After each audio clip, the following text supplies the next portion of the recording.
पाकिस्तान डूब रहा है और पाकिस्तान को चलाने वाले पार्लिमानी निज़ाम के चीफ यानी कि स्पीकर नेशनल असम्बली कहाँ हैं। आलमी दुनिया ने पाकिस्तान में सैलाब मुतासरीन के लिए 50 करोड़ डॉलर से ज़ायद इमदाद का ऐलान कर दिया। क्या ये इमदाद पाकिस्तानी अवाम को मिल सकेगी? शेख रशीद कहते हैं कि नवाज शरीफ और आसिफ अली जरदारी की शराइत नहीं मानी गई। ये शराइत मानने वाला कौन था? नून लीग के 5 बड़े रहनुमाओं के खिलाफ मुकदमा दर्ज कर दिया गया। बिस्मिल्लाहिर्रहमानिर्रहीम, अस्सलाम वालेकुम। आप यूट्यूब चैनल देख रहे हो, मेरा नाम है अब्दुल रहमान। नाज़रीन, आज 25 अगस्त है और आज की इस वीडियो में सबसे पहले हम आपके सामने सैलाब मुतासरीन के लिए जो आलमी दुनिया ने इमदाद का ऐलान किया है और कौन कौन से मुल्क ने क्या क्या पाकिस्तान को दिया और क्या पाकिस्तान में ये इमदाद जो इतनी बड़ी तादाद में आ रही है क्या ये पाकिस्तानी अवाम को मिल सकेगी, और इससे पहले जितनी भी इमदाद आई है पाकिस्तानी अवाम के लिए वो क्या पाकिस्तानी अवाम को मिल सकी हैं, इसके बारे में बात करेंगे। फिर 5 बड़े जो रहनुमा हैं नून लीग के, उनके खिलाफ जो है मुकदमा दर्ज कर दिया गया है, दरख्वास्त दे दी गई है, और मुकदमा किस नौइयत का है और क्या मौक़िफ़ अपनाया गया उस मुकदमे में और कौन से सूबे में दर्ज किया गया है, ये भी आपके सामने रखेंगे। शेख रशीद साहब ने बड़ा तहलका खेज़ जो है वो ट्वीट किया है और वो कहते हैं कि नवाज शरीफ और आसिफ जरदारी की शराइत नहीं मानेंगे, और इस ट्वीट में उन्होंने क्या कहा है ये भी आपके सामने रखेंगे। राजा परवेज़ अशरफ साहब इस टाइम कहाँ मौजूद हैं? स्पीकर नेशनल असम्बली जो हैं, कोई करारदाद नहीं पेश की जा रही, कोई असम्बली का इजलास नहीं बुलाया जा रहा। पाकिस्तान में हंगामी सूरत हाल है, लाखों की तादाद में लोग जो हैं उनका करोड़ों रुपए का नुकसान हो चुका है। कितने ही जो हैं बच्चे बूढ़े इस सैलाबी रैलों में जो हैं बह गए हैं। लाखों की तादाद में जानवर जो हैं वो लोगों के इन सैलाबी रेलों में बह गए हैं। और हमारे जो स्पीकर नेशनल असम्बली हैं, कौमी असम्बली के जो स्पीकर हैं, जो कि सो कॉल्ड पार्लिमान है पाकिस्तान की, इसे कहा जाता है कि जी पाकिस्तान का सबसे बड़ा अदारा है, इनके स्पीकर साहब जो हैं वो कहाँ मौजूद हैं, ये सारी तफसीलात आज आपके सामने रखेंगे। इससे पहले अगर आप लोगों ने चैनल को सब्सक्राइब नहीं किया तो रेड बटन को प्रेस कर लें और बेल आइकॉन को भी प्रेस कर लें ताकि लेटेस्ट अपडेट्स आप लोगों को मिलते रहें और ये जो हमारा ताल्लुक है ऐसे ही जुड़ा रहे। सबसे पहले आपके सामने सैलाब की ताज़ा तरीन सूरत हाल जो है वो पाकिस्तान में रख देते हैं। ये सवात की वीडियो है। आज सवात में और KPK में जो है एमरजेंसी नाफिज कर दी गई है। 10 दिन के लिए स्कूल जो हैं बच्चों के उनको बंद कर दिया गया है। इमरान खान साहब भी आज KPK पहुँचे हुए हैं और उन्होंने अपनी हुकूमत को कहा है कि भरपूर तरीके से जो है आवाम की मदद की जाए और अपनी सारी जो एफ़र्ट है उसको लगाया जाए, पूरी मशीनरी जो है KPK की हुकूमत की उसको इस्तेमाल किया जाए। पूरे पाकिस्तान में तकरीबन यही सूरत हाल है। सिंध की तो हम आपके सामने क्या सूरत हाल रखेंगे, सिंध के जो वज़रा हैं उनकी आप के सामने कुछ बातें रख देते हैं। सिंध के जो स्पीकर असम्बली हैं आगा सराज दुरानी साहब, वो कहते हैं कि जी आवाम के गुनाहों का जो है ये सब कुछ आवाम को मिल रहा है और आवाम को माफ़ी मांगनी चाहिए। इस तरह के जो है सिंध के जितने भी हैं वो बयानात आ रहे हैं और सिंध के जितने भी सिंधी लोग हैं वो इतना प्रोटेस्ट कर रहे हैं कि जो वडेरे हजरात हैं और जो इमदादी सामान आ रहा है वो जो है सिर्फ अपने ही लोगों को बांटा जा रहा है, अपने कारकुनों को बांटा जा रहा है, लेकिन जो सिंध की आवाम है बेचारी वो बेहाल है, उसकी कोई मदद नहीं की जा रही। सिंध के अगर आप अंदरूनी सिंध के हालात देखें तो सिंध में तो पहले ही जो है बहुत बुरे हाल हैं और सिंध में तो पहले ही कुछ नहीं मिल रहा था आवाम को बेचारी को, ना हॉस्पिटल हैं ना स्कूल हैं। और सिंध की जो पहले की एडमिनिस्ट्रेशन है और सिंध ने जो जरदारी साहब ने और ये पीपल्स पार्टी ने अभी तक सिंध को दिया है, सिंध सबसे जो है पसमानदा सूबा है और इसके बाद जो अगर किसी सूबे का नाम आता है तो वो है बलूचिस्तान।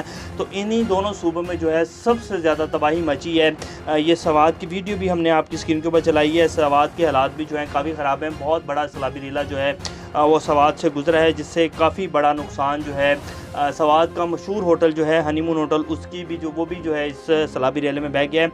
अब हम आपको बता देते हैं कि वर्ल्ड बैंक ने जो अभी तक पाकिस्तान को इमदाद देने का ऐलान किया, उनके जो कंट्री डायरेक्टर हैं उन्होंने $350 मिलियन की फ़ौरी इमदाद जो है उसके का ऐलान कर दिया है। बाकी जो है वो आगे अभी चलकर जो है और भी इमदाद जो है उन्होंने देने का कहा है।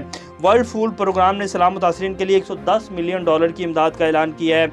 एशियन डेवलपमेंट बैंक ने $20 मिलियन और UK एड ने 1.5 मिलियन पाउंड की फ़ौरी इमदाद का जो है वो ऐलान किया है। साथ UK एड ने तवील मुद्दती मनसूबों के लिए $38 मिलियन पाउंड की इमदाद का भी ऐलान किया। अब दुआ ये है कि ये इमदाद जो आ रही है जो कि $50 करोड़ से तकरीबन ज़्यादा है और ये जिस तरह चल रहा है तकरीबन $1 अरब से ये इमदाद क्रॉस कर जाएगी और आगे भी चलता रहेगा। अब हमारी तो दुआ ये कि जो हमारी सरकार है इस टाइम की वो ये इमदाद सही मानों में आवाम तक पहुंचा दे और उनके ऊपर ही लगे, वरना पिछले जितनी भी आप उठा के देख लें टाइम इन लोगों का गुजरा है और जितनी भी इमदादें आई हैं वो सारी अपनों में ही बांटी गई हैं और अपनों तक ही तकसीम की गई हैं। अपने कारकुनों को, अपने मिनिस्टरों को यही लोग लेके गए हैं। अगर पाकिस्तान में जितनी आफात आई हैं और जितनी अमदाद पाकिस्तान में बाहर के मुल्कों से आई है, अगर वो सही मानों में लोगों के ऊपर लगी होती तो पाकिस्तान के जो हालात हैं, जितनी आवाम में गुर्बत है और जितनी आवाम को मसाइल हैं, बहुत बेहतर हो जाते। और अगर ये इनका ट्रस्ट जो है बाहर के मुल्कों में अच्छा होता है इस हुकूमत का और इन हुक्मरानों का जो कि पाकिस्तान में बैठे हुए हैं इस टाइम इम्पोर्टर सरकार, तो इससे कई गुना ज़्यादा जो है इमदाद और भी आनी थी। लेकिन इनके अपना ही जो इमेज है वो ख़राब है और पूरी दुनिया के जो बड़े बड़े हुक्मरान हैं वो जानते हैं कि ये पाकिस्तान को किस तरह चला रहे हैं। इनके बाहर जो हैं स्विस बैंक्स में कितने पैसे पड़े हुए हैं, इनकी बाहर अरबों डॉलर की जायदादें हैं और ये हमसे जितनी भी इमदाद लेके जाते हैं ये खुद ही हज़म कर जाते हैं। तो इसलिए वो भी इमदाद जो है बड़ी सोच समझ कर देते हैं। लेकिन वो जितनी दे रहे हैं अगर ये भी पाकिस्तान की आवाम के ऊपर लग जाएगी तो इससे भी बड़ा जो है पाकिस्तानी आवाम को रिलीफ मिल जाएगा। लेकिन जो सिंध के हालात हमने आपके सामने रखे हैं कि कैंप्स और जितना इमदादी सामान और जो राशन आया वो सिर्फ अपने लोगों को ही बांटे जा रहे हैं। ये नफीसा शाह जो हैं उनके इलाके की वीडियोस भी हमारे सामने आई हैं। तो वो जो गवर्नमेंट के मुलाजिमीन हैं उन्होंने अपने ही लोगों को और अपने एहलकारों को और अपने जो जानने वाले लोग हैं उन्हीं में बांट कर जो है वो कमरों को ताले लगा कर भाग गए हैं। तो इस तरह की बेशुमार वीडियो जो हैं वो सिंध से तो ख़ास तौर पर मौसूल हो रही हैं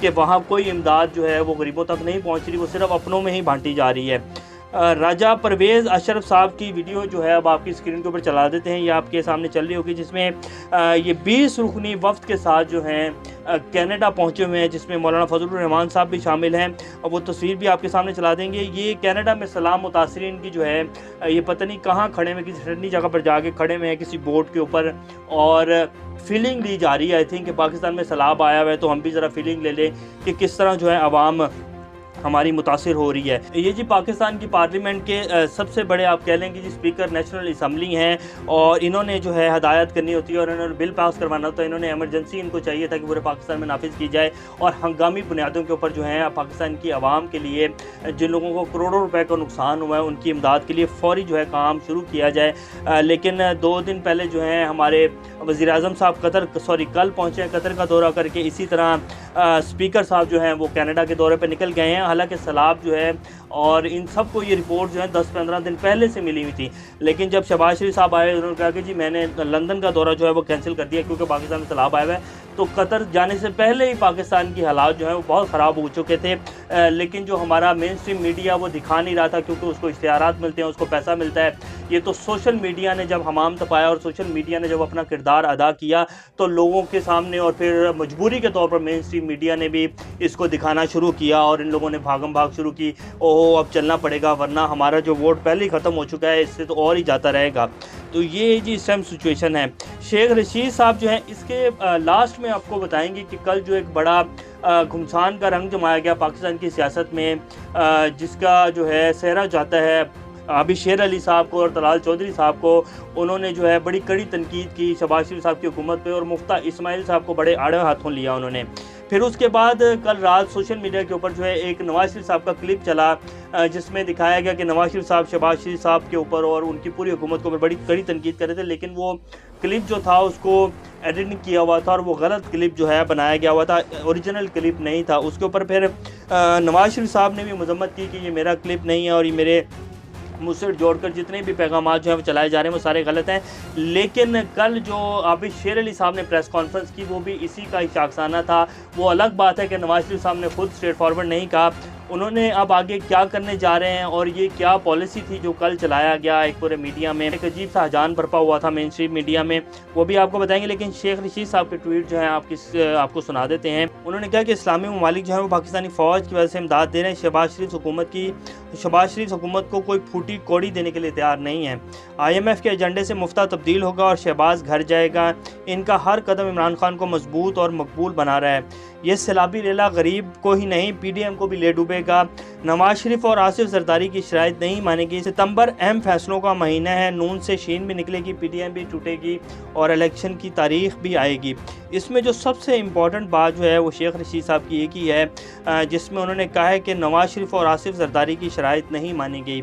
नवाज शरीफ और आसिफ जरदारी की शराइत क्या हो सकती है? एक ही शर्त है इन लोगों की, वो हम आपके सामने रख देते हैं कि इमरान खान को नॉकआउट किया जाए, नाअहल किया जाए, इसको टेक्निकल बुनियादों पर या जिस तरह भी करके इमरान खान नाअहल होंगे, नॉकआउट होंगे तो पीटीआई तो ऑटोमेटिकली जो है वो ख़त्म हो जाएगी, पीटीआई का नाम ही नहीं रहेगा।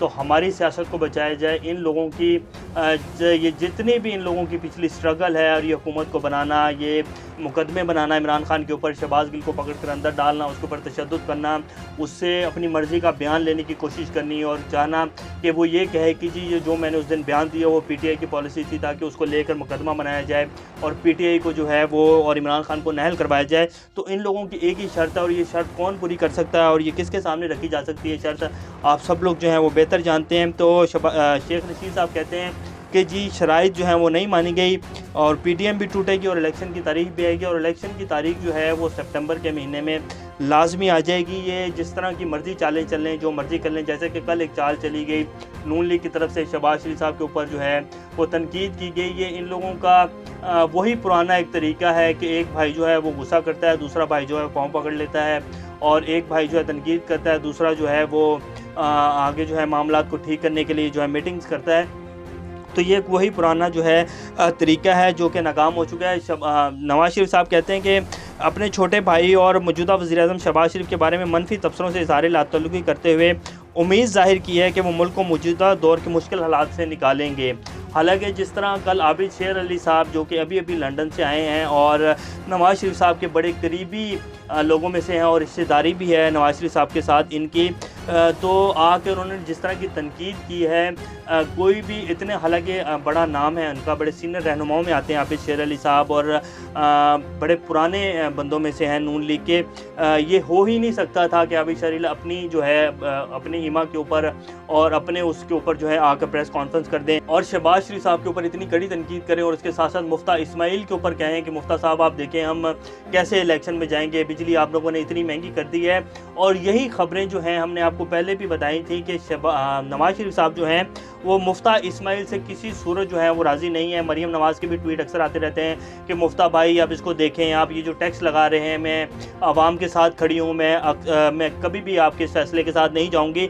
तो मरीम नवाज़ भी ट्विटर के ऊपर जो है उनकी अक्सर जो है इज़्ज़त अफजाई करती रहती हैं। फिर नवाज शरीफ साहब भी जो हैं वो काफ़ी नाराज़ हैं। तो ये इसी वजह से जो है आबिद शेर अली से बयान दिलवाया गया और प्रेस कॉन्फ्रेंस की गई, वरना आबिद शेर अली साहब को पहले 3 माह नज़र नहीं आया कि अवाम जो है उसके क्या हालात हैं।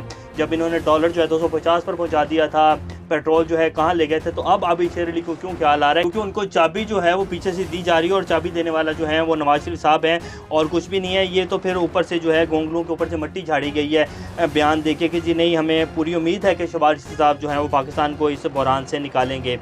लेकिन जो हकीकत है वो यही है कि गुड कॉप और बैड कॉप जो है वो खेला जा रहा है और अपना जो बयानिया है उसको बनाने की कोशिश की जा रही है। और अगर नवाज शरीफ साहब ये कहते हैं कि जी मैं बिल्कुल भी राज़ी नहीं था, बहुत नुकसान हुआ है, मुल्क हमें नहीं लेना चाहिए था ऐसी हालत में, और ये जो एक बयानिया अलग करने की कोशिश की थी नवाज शरीफ साहब ने पिछले 1-1.5-2 माह से और मरीम साहब ने भी, तो मौलाना फजलुर रहमान साहब ने भी तब ये बयान दिया था कि नवाज शरीफ साहब जो हैं कानों तक राज़ी थे जब ये हुकूमत गिराई गई और फिर शहबाज शरीफ साहब को वज़ीर-ए-आज़म बनाया गया।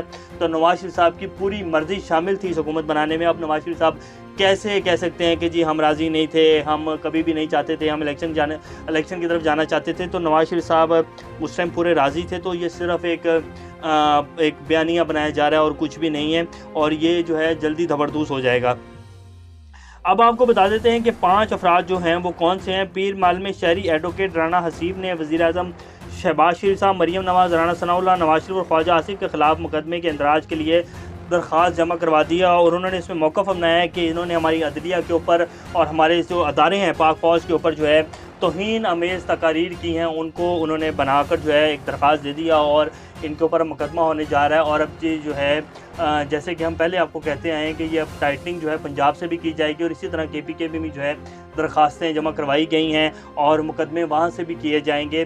तो अब ये एक प्रेशर जो है बिल्ड किया जा रहा है, जिस तरह के वफाक जो है वो इमरान खान साहब की पार्टी के ऊपर कर रहा था, इसी तरह का प्रेशर जो है अब सूबाई हुकूमतें जो है वफाक के ऊपर करने जा रही हैं। हालांकि ये किसी भी तरीके से ठीक नहीं है और अदारों को जो है मलाइन करना और अपनी सियासत के भें चढ़ाना और अपने अपने सियासी मकासद के लिए इस्तेमाल करना और बाद में उन्हीं अदारों के साथ खड़े हो जाना। जब अपनी मर्ज़ी के फ़ैसले आ जाएँ और अपनी मर्ज़ी के जो हैं सब कुछ हो रहा हो तो तब अदारे सारे ठीक हैं, और जैसे ही फ़ैसले अपने मुखालिफ आना शुरू हों तो अदारे जो हैं वो गलत काम कर रहे हैं, अदारे जो हैं वो बाइस्ड हो गए हैं, अदारे जो हैं वो फ़िक्स्ड कर रहे हैं, फ़िक्स मैच खेल रहे हैं। तो ये सब गलत है और ये बंद होना चाहिए। ये कोई भी करे, कोई भी जमात करे, ये बिल्कुल भी जो है काबिल बर्दाश्त नहीं है। अदारों को किसी सूरत जो है और पाकिस्तान की सॉवरेनिटी को, जो कि पाकिस्तान के सॉवरेन अदारे हैं जिनमें पाक फ़ौज, एस्टेब्लिशमेंट और जितने भी रियासती अदारे हैं, इनको किसी भी उसमें जो है पाकिस्तान के सियासी मामलात में जो है नहीं घसीटना चाहिए और इनको कमज़ोर नहीं करना चाहिए। नेक्स्ट अपडेट के साथ दोबारा आप लोगों के सामने हाज़िर होंगे। तब तक अपना और इस चैनल का ख्याल रखिएगा। अल्लाह हाफ़िज़।